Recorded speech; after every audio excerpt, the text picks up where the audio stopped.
Hello guys आज चाहिँ हामीले हाम्रो मम्मीलाई सापरोको ओतारू भन्ने ठाउँमा घुमाउनु लग्दैछौँ। तर दिन एकदम राम्रो चाहिँ अहिले चाहिँ हल्का शीतल शीतल राम्रो छ, गर्मी दिन त भएर अब कहिले गर्मी अँध्यारो भएर पर्ने बेला हुन्छ। गर्मी चाहिँ अलिक बढ्यो गर्मी भएर सापरोमा पनि त्यही भएर मम्मी चाहिँ पछाडि बस्नु भयो। जाँदैछौँ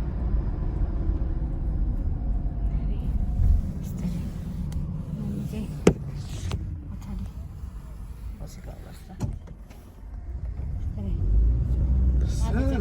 घुम्न हिँड्ने हामी त घुम्न हिँड्यौँ। बाई बाई साथीहरू।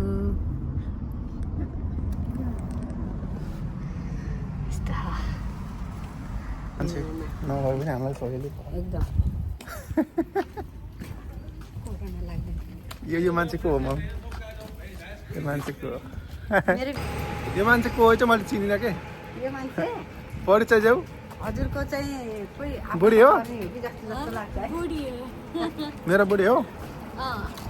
ए होक्काइडो मिल्क गरे दुध रहेछ यहाँ। आमामा दुध खाने हो? ए दुध खाने भन्ने हो कि यो सबै यो म्युजियमहरू हो मम्मी। यहाँ कति राम्रो सामान हुन्छ, यहाँ भित्र चिन्नुपर्छ। लेप्चा जस्तै रहेछ नि बाबु है। ठ्याक्कै त्यही हो ल, ठ्याक्कै त्यही हो। मम्मीले बल्ल थाहा भन्नुभयो।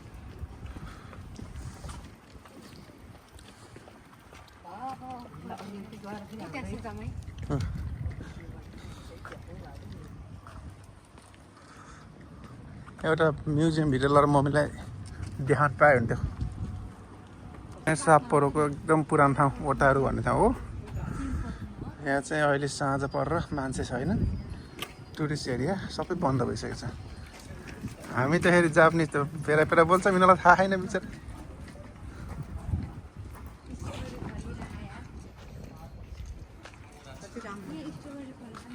यहाँ ओटारूको टुरिस्ट एरिया सरर यहाँ फोटो सेसन पनि चलिरहेको। फोटो खिच्दै हुनुहुन्छ।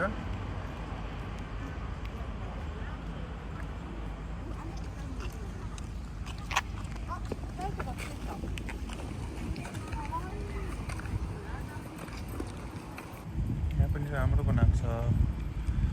सानो पनि रमाइलो। अलिक दिन चाहिँ अलि बादल लागेको अहिले आकाश चाहिँ खुलेन, त्यसले गर्दा अलिकति ऊ चाहिँ छ। ऊ के हो त ऊ भनेको थाहा छैन। अब यहाँ खै टक्क पठाइदिउँ टन्न जान्छ मान्छे।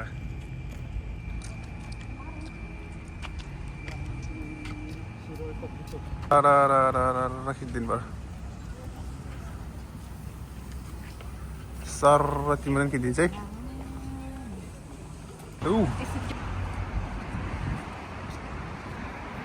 यो चाहिँ यहाँ फोटो सेसन गर्ने ठाउँ हो कि। यहाँ बोटिङ पनि गर्छ।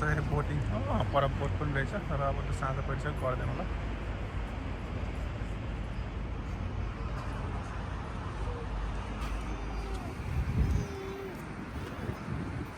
यहाँ फोटो खिच्दै हुनुहुन्छ मम्मीहरू चाहिँ।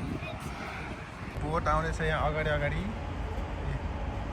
यो मजाले खेल्न मिल्छ कि रेड खेल्नु, तर राति पनि मजा आउँछ। ओए हेर्नु त मम्मी कति राम्रो।